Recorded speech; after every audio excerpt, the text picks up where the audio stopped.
travel tips para makatipid ka sa travel. Dapat samahan mo yung may pera.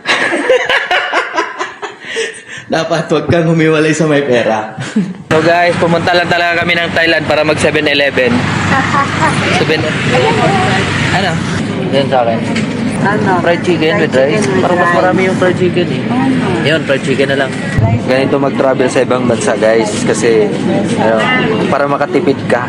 Kailangan bumili ng ano.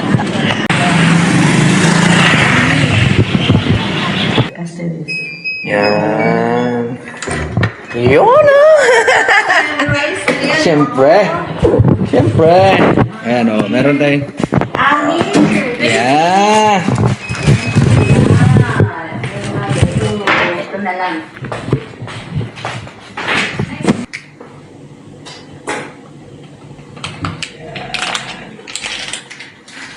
Ay, unahin ko.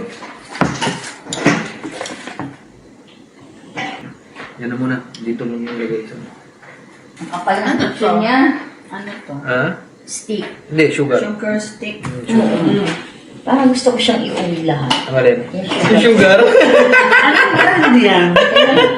Ma'am, hindi na nag-workshop dito, mama. Kasi baka, para nang makaitikim ng iba. Yeah. Oh, may sugar stick tayo, ha? Pwede, yung iba. Nadala natin sila. Ayan lang talaga yung pasalubong namin sa inyo. Yun ang kaya namin. Istroin. Spring ba yung kape? Hindi, istroin yung ano. Tubig. Tubig na nakaganito ka. Ganyan. Pag siguro may naggaganyan. Sa bagay, oo. Ayaw nila. Yung mga foreigner na ayaw Ayun yung diretso sa... lumulong sa... Bato water.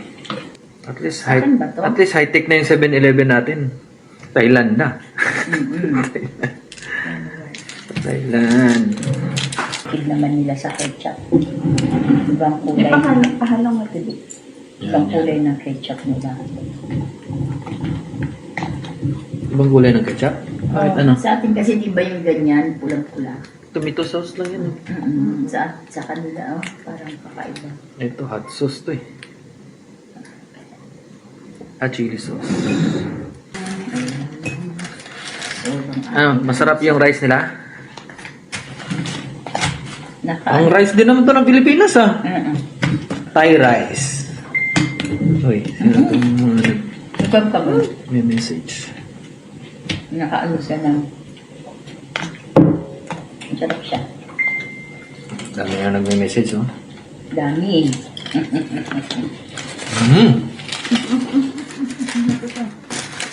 Harap.